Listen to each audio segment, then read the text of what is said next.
Cyber crime ನಮ್ಮ ರಾಜ್ಯದಲ್ಲಿ ಆಗಲಿ, ನಮ್ಮ ದೇಶದಲ್ಲಿ ಆಗಲಿ, ನಮ್ಮ ಸಿಟಿನಲ್ಲಿ ಆಗಲಿ ಒಂದು ದೊಡ್ಡ ಸಮಸ್ಯೆ ಆಗಿದೆ.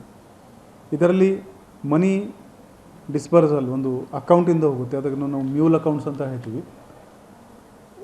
ವಿಕ್ಟಿಮ್ದು ಅಕೌಂಟಿಂದ ದುಡ್ಡು ಹೋದ್ಮೇಲೆ ಯಾವ ಅಕೌಂಟ್ಗೆ ಅದು ಫಸ್ಟ್ ಟೈಮ್ ಹೋಗುತ್ತೆ ಅದನ್ನು ಲೇಯರ್ 1 ಅಕೌಂಟ್ ಹೇಳ್ತಾರೆ. ಅದರಿಂದ ಈ ಕ್ರಿಮಿನಲ್ಸ್ ತಕ್ಷಣವೇ ಅದನ್ನು 2ನೇ ಅಕೌಂಟ್, 3ನೇ ಅಕೌಂಟ್, 4ನೇ ಅಕೌಂಟ್ ಆ ಥರ ಡಿಸ್ಟ್ರಿಬ್ಯೂಟ್ ಮಾಡಿಬಿಡ್ತಾರೆ. ಈಗಾಗಲೇ ನಮ್ಮ ರಾಜ್ಯಾದ್ಯಂತ ಈ ಥರ ಮ್ಯೂಲ್ ಅಕೌಂಟ್ ಎಷ್ಟು ಇದೆ ಅದರ ಮೇಲೆ ಒಂದು ಕಾರ್ಯಾಚರಣೆ ನಾವು ಮಾಡ್ತಾಯಿದ್ದೀವಿ. ನಮ್ಮ ಬೆಳಗಾವಿ ಜಿಲ್ಲೆಯಲ್ಲಿ 2992 ಮ್ಯೂಲ್ ಅಕೌಂಟ್ ನಮ್ಮ ಬೆಳಗಾವಿ ಸಿಟಿನಲ್ಲಿನೇ ಆ್ಯಕ್ಟಿವ್ ಇದೆ. ಅದರಲ್ಲಿ 772 ಅಕೌಂಟ್ಸ್ ಫಸ್ಟ್ ಲೇಯರ್ ಅಕೌಂಟ್ ಇವೆ. ಇದಕ್ಕೆ ನಾವು ಡೀಟೇಲ್ಸ್ ತಗೊಂಡು ಈಗಾಗಲೇ 4 FIR ನಾವು ಮಾಡಿದ್ದೀವಿ. ಅದರದ್ದು ವಿಚಾರಣೆ ಆಗ್ತಾಯಿದೆ. ಯಾರ್ಯಾರು ತಪ್ಪಿಸ್ಥರು ಇದ್ದಾರೆ ಅವ್ರ ಮೇಲೆ ನಾವು ಕ್ರಮ ತಗೋತೀವಿ. ಈ 4 FIRನಲ್ಲಿ ನಾವು ಆ್ಯನಲೈಸ್ ಮಾಡಿದಾಗ ಯಾರೋ ಪರಿಚಯದವರು ಆಗಲಿ ಅಥವಾ ಯಾರೋ ಸೋಷಿಯಲ್ ಮೀಡ್ಯಾದಲ್ಲಿ ಪರಿಚಯ ಆಗಿ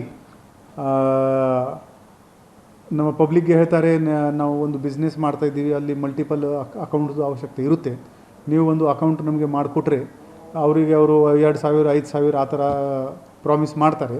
ಇಷ್ಟು ಸಣ್ಣ ಅಕೌಂಟ್ ಅದು ದುಡ್ಡಿನ ಆಸೆಯಲ್ಲಿ ಸಾಕಷ್ಟು ಜನ ಅವರ ಕ್ರೆಡೆನ್ಷಿಯಲ್ ಮೇಲೆ ಒಂದು ಅಕೌಂಟ್ ಓಪನ್ ಮಾಡ್ಕೊಂಡು ಕೊಡ್ತಾರೆ ಮತ್ತು ಅದರದ್ದು ಈ ಸೈಬರ್ ಕ್ರಿಮಿನಲ್ಸ್ ದುರ್ಬಳಕೆ ಮಾಡ್ತಾಯಿದ್ದಾರೆ.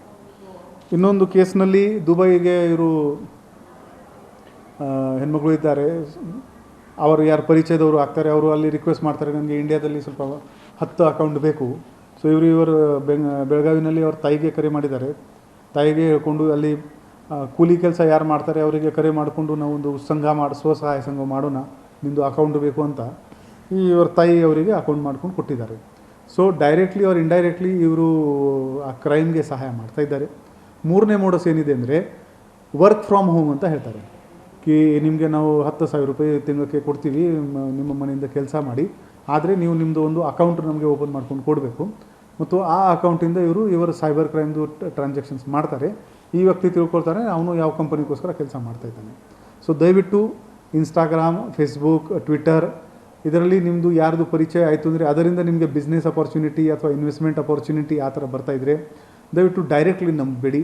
ನೀವು ಫಿಸಿಕಲಿ ವೆರಿಫೈ ಮಾಡಿದರೆ ಮಾತ್ರ ಅಂಥ ಸ್ಕೀಮ್ ಆಗಲಿ ಅಥವಾ ಅಂಥ ಯಾವುದೇ ಯೋಜನೆ ಆಗಲಿ ಅದರ ಮೇಲೆ ನೀವು ನಂಬ್ಕೊಳ್ಳಿ. ಅದಕ್ಕೋಸ್ಕರ ಅವ್ರು ನಿಮ್ಮ ಅಕೌಂಟ್ ಓಪನ್ ಮಾಡ್ಕೊಂಡು ಕೊಡಿ. ಇಲ್ಲಾಂದರೆ ನೀವು ಕೂಡ ಈ ಸೈಬರ್ ಕ್ರೈಮ್ದು ಒಂದು ಅಪರಾಧಿ ಆಗ್ತೀರಿ. ಎಚ್ಚರ ವಹಿಸಿ. ಧನ್ಯವಾದಗಳು.